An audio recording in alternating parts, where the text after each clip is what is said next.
नमस्कार दोस्तों, आपका स्वागत है हमारे YouTube चैनल ABP लाइव 24/7 में। उत्तर प्रदेश में जैसे जैसे 2022 के विधानसभा चुनाव नज़दीक आ रहे हैं, बीजेपी के नेताओं का भगवान राम के लिए प्रेम कुछ बढ़ता ही जा रहा है।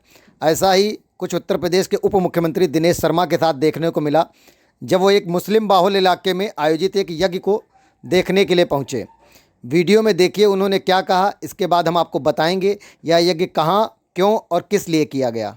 वीडियो देखने से पहले आप लोगों को एक जानकारी और उपलब्ध करा दें कि इस पूरे समारोह के दौरान राम मंदिर निर्माण हेतु चंदा भी दिया गया, जिसको दिनेश शर्मा जी के द्वारा स्वीकार किया गया और राम मंदिर निर्माण में सहयोग को प्रदान करने की भी बात कही गई।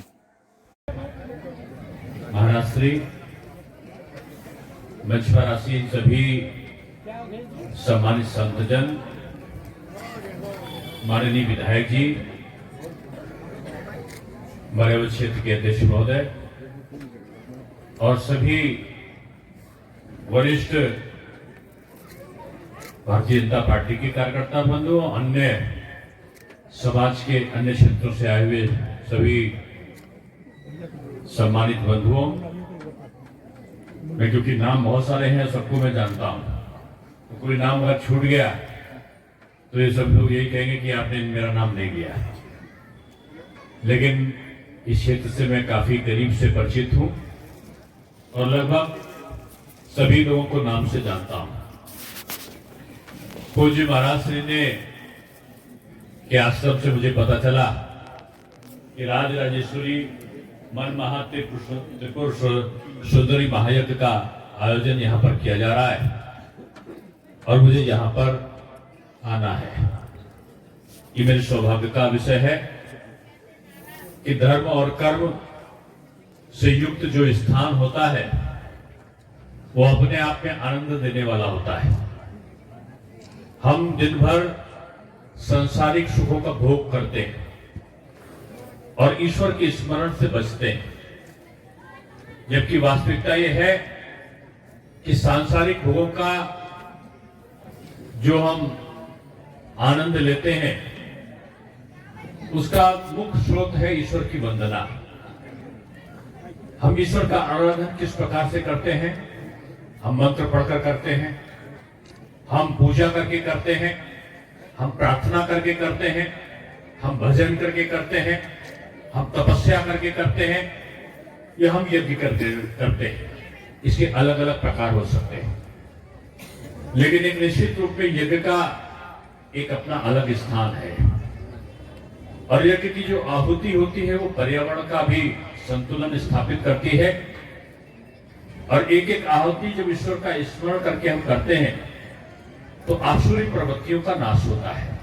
कोरोना का संक्रमण काल हम सबके लिए भयावह रहा है और हम सब लोगों के अंतर्मन में एक अदृश्य भय व्याप्त हो गया कि हम सामान्य जीवन की ओर पहुंच पाएंगे कि नहीं पहुंच पाएंगे। मुझे इस बात की प्रसन्नता है कि भारत सरकार ने मोदी जी के नेतृत्व में कोरोना वैक्सीन की दो वैक्सीन का निर्माण हमारे वैज्ञानिकों के माध्यम से कराया और हम कोरोना के इस भयावह दृश्य से बच सके, इसका उपाय प्रारंभ हो चुके हैं। ये भी ईश्वर की अनुकंपा है कि दुनिया के तमाम बड़े बड़े देश जो अपने को विकसित कहते हैं, अमेरिका की आबादी 33 करोड़ है और भारतवर्ष की आबादी 1,33,00,000 है। अमेरिका में 4.5 लाख लोग कोरोना से उनकी मृत्यु हुई, जिसकी आबादी 33 करोड़ है। लेकिन उत्तर प्रदेश की आबादी 24 करोड़ है। मैं योगी जी को धन्यवाद और बधाई देना चाहूंगा। एक भी मृत्यु नहीं होनी चाहिए थी, लेकिन 24 करोड़ में मात्र 8,000 लोग हम सबको छोड़कर चले गए। इसका मुख्य कारण रहा कि यहाँ कोरोना का मैनेजमेंट जो प्रबंधन था उससे बचने का, उस पर सरकारों ने समुचित योगदान दिया। लॉकडाउन भी हुआ, थाली भी बजी, दीप का प्रज्वलन भी हुआ और जगह जगह पर बाहर से आने वाले मजदूरों के लिए कोविड-19 का हमने अनुपालन भी सुनिश्चित कराया। मैंने इस धर्म यज्ञ में इस बात को इसलिए कहा कि ईश्वरीय अनुकंपा भारतवर्ष पे सबसे ज्यादा रही है। इसलिए विचित्रताओं के बीच में भी हमारा देश एक है। दुनिया का सबसे बड़ा लोकतंत्र है हमारा देश। कहते हैं कि ये ऋषि और कृषि का देश रहा है। ऋषि मुनियों ने यहां पर जन्म लिया है। ये उत्तर प्रदेश में तो काशी भी है, मथुरा भी है, अयोध्या भी है। ये भगवान कृष्ण की और भगवान राम की जन्मस्थली है। भगवान शिव का साक्षात आशीर्वाद हमें काशी में प्राप्त होता है। इसलिए उत्तर प्रदेश की पावन भूमि पे जो हम जन्म लेते हैं तो धर्म के साथ हमारा जुड़ाव अपने आप में हो जाता है। आज हम कह सकते हैं कि जो भारत की संस्कृति है, कहते हैं जो जन्मा है वो कमाएगा, जो कमाएगा वो खिलाएगा। जबकि पाश्चात्य की संस्कृति जो है वो कहती है जो जन्मा है वो कमाएगा, जो कमाएगा वो खाएगा। शायद अमेरिका इसीलिए पीछे हो गया कि वहां कहते हैं कि जिसको जन्म लिया उसको कमाना पड़ेगा, उसको काम करना पड़ेगा और काम करके आय को अर्जित करना पड़ेगा। अगर वो ऐसा नहीं करता है तो उसे जीने का अधिकार नहीं है। भारतवर्ष कहता है कि मैं अपने लिए नहीं, मैं तो सर्वे भवन्तु सुखना, सबके सुख में मेरा सुख है। इस भावना को लेकर हम चलना चाहते हैं। इसलिए हम कह सकते हैं कि भारत की जो सांस्कृतिक विरासत है वो ईश्वरीय अनुकंपा से, धर्म से ओतप्रोत है और उसकी वजह से हम लोग एक दूसरे के काम आते हैं। संतजन सम्मेलन की तरह है ये एक तरीके से। और लखनऊ लक्ष्मण नगरी है, मंदिर भी है।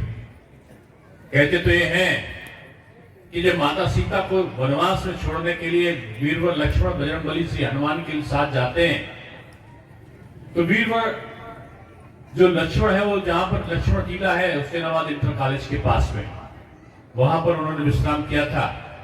और कहते ये हैं कि बजरंगबली श्री हनुमान ने जो अलीगंज का जो मंदिर है उसके पास में उन्होंने जाकर विश्राम किया था। कहते साक्षात बजरंगबली श्री हनुमान इस लक्ष्मण नगरी में विराजित हुए और मर्यादा पुरुषोत्तम श्री राम का आशीर्वाद उन्हें था। जब वो सरयू में अपने प्रत्यक्ष रूपी इस शरीर को त्यागने जा रहे थे तो सब लोग उनके पीछे पीछे दौड़े और उन्होंने लक्ष्मण जी पूछे, भैया तुम अकेले कैसे जा सकते हो, मैं भी तुम्हारे साथ चलूंगा। भगवान राम ने कहा, लक्ष्मण तुम मुझसे कभी अलग नहीं रहे, तुम मेरे साथ चल सकते हो। उस सरयू में विलीन होने के लिए लक्ष्मण जी को अनुमति मिल गई। तब बजरंगबली श्री हनुमान दौड़े दौड़े रोते रोते आए और भगवान श्री राम से बोले, प्रभु मैं जानता था जब तक आप वनवासी राम थे तब तक ये हनुमान आपका सबसे प्रिय था। आप सत्ताधारी राम हो गए तो आज आपको अनुज लक्ष्मण सबसे प्रिय बन गए। आपने हमको छोड़ दिया और भैया लक्ष्मण को साथ ले जाने का संकल्प ले। आखिर हमने कौन सा पाप किया था?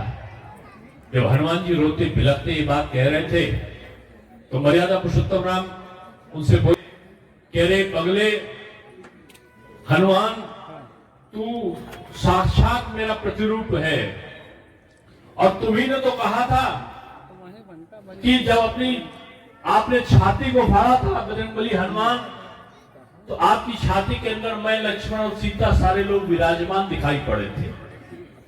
क्या तुम चाहते हो तुम्हारे शरीर में मैं वास करता हूं, निवास करता हूं, तुम्हारे हृदय में मैं निवास करता हूं? तुम चाहते हो कि तुम सरयू में विलीन हो जाओ जिससे तुम्हारे साथ मैं भी विलीन हो जाऊं? अगर इस पृथ्वी पर, इस धरा पर मेरे नाम को जागृत रखना चाहते हो तो तुम्हें इस पृथ्वी पर चिरकाल तक जीवंत भाव में अनंत काल तक तुम्हें विचरण करना पड़ेगा। और जहां जहां मेरा नाम होगा, जहां जहां सत्कर्म होंगे, जहां जहां सत्य निष्ठा होगी, वहां वहां पर तुम प्रकट होकर साक्षात मेरा प्रतिरूप बन के उस क्षेत्र के लोगों को आशीर्वाद दोगे। जहां भजन होगा, जहां कीर्तन होगा, जहां धर्म होगा, जहां क्रिया कर्म होगा, जहां सत्य होगा, वहां हनुमान तुम साक्षात विराजित होगे। तो मैं आज कह सकता हूं कि महाराज श्री आज यहाँ पर धर्म भी है, कर्म भी है, ईश्वर की आराधना भी है, पूजा भी है, यज्ञ भी है, तप भी है। निश्चित रूप में बजरंगबली श्री हनुमान की साक्षात अनुकंपा हम सब पर बरस रही है और प्रभु राम का आशीर्वाद भी हम सबको इस यज्ञ के माध्यम से प्राप्त हो रहा है। इसलिए मैं बधाई के स्वरूप सारे संतजन को यहाँ पर मैं बधाई देता हूं और मैं इस बात के लिए आदरणीय शेष नारायण जी, नीरज बोरा जी, आदरणीय मुन्ना मिश्रा जी, आदरणीय मनोहर सिंह जी, विनोद वाजपेयी जी, आदित्य द्विवेदी जी, हर्षवर्धन जी, राहुल राज जी, शिवभूषण जी, साकेत जी, अनुराग मिश्रा जी, विवेक तोमर जी, कुमकुम राजपूत जी, रामकिशोर लोधी जी, अनुराग पांडे जी, लवकुश त्रिवेदी जी, प्रदीप गुप्ता जी, अरविंद मिश्रा जी, अमित मौर्य जी, अंशुल जी और डॉक्टर ओंकारनाथ मिश्रा जी, सभी को मैं धन्यवाद देता हूं कि आपने, मैंने इसीलिए नाम नहीं लिया था कि नाम लोग, और हमारे त्रिपाठी जी और MP सिंह साहब, सभी लोग का जो नाम है वो इसलिए मैंने लिया कि सबका मैं धन्यवाद ज्ञापित करूंगा कि बहुत दिन के बाद यहाँ पर इतने समूह के रूप में सब लोग यहाँ पर विराजित हुए। मैं गणतंत्र दिवस की पूर्व संध्या पर प्रशांत भाटिया जी को भी और रेशु जी को भी बधाई दूंगा कि उनका आज मिलन का दिवस है। यह कि मैं आपको साक्षात आशीर्वाद बने, आप और आगे बढ़े, इसकी मैं कल्पना करता हूं। मैं तंत्र योगी श्री श्री 108 श्री निर्वाण दर्शन मुनि उदासीन नागा बाबा कमोली वाले के श्री चरणों में नतमस्तक होता हूं और कथावाचक जगत गुरु डॉक्टर राघवाचार्य जी महाराज और मानस पीयूष मारुति किंकर जी का भी अभिनंदन करता हूं कि उन्होंने यहाँ पर अपना वचनों से उद्धत कराया। महंत धर्मेंद्र दास जी को तो मैं बहुत पहले से जानता हूं। समाज के रचनात्मक कार्यों में इनकी महत्वपूर्ण भूमिका होती है। मैं इनको भी धन्यवाद ज्ञापित करता हूं और स्मरण करता हूं गुरु शरणानंद जी महाराज, गोकुल रमण से रेती महावन मथुरा को, जिनका आशीर्वाद आज पूरे जगत में व्याप्त है, जिनके आशीर्वाद से हम सब अकल्पनीय कल्पनाओं को पूरा करते हैं। हम सब आपका धन्यवाद ज्ञापित करते हैं और ये संकल्प भी लेते हैं कि जब जब यज्ञ के लिए, धर्म कर्म के लिए, जब जब विशेष आयोजनों का जो आपका वो होगा, हम सब अपनी सहभागिता को, अपना जो भी अपने कार्य हैं उनको करने का संकल्प हम सब लोग देते हैं। पुनः हम सबको धन्यवाद देते हुए आखिर में इतना ही कहूँगा कि भगवान राम, मर्यादा पुरुषोत्तम श्री राम और बजरंगबली श्री हनुमान के साथ सारे देवी देवताओं की अनुकंपा हम सब पर बरसे और हम सब लोग इस कोरोना संक्रमण काल से मुक्त होकर फिर से पुराने अपने दिनों को याद करते हुए उससे भी ज्यादा आगे तेजी से प्रगति के दौर पर हम आगे चल सके। आप सबको बहुत बहुत धन्यवाद।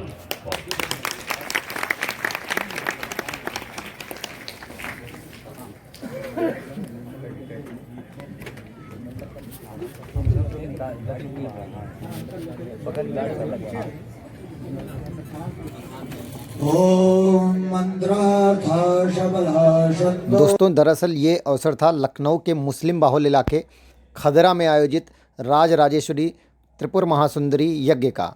इस अवसर पर उत्तर विधानसभा के विधायक डॉक्टर नीरज बोरा व अन्य क्षेत्रीय भाजपा के नेता तथा कार्यकर्ता मौजूद थे।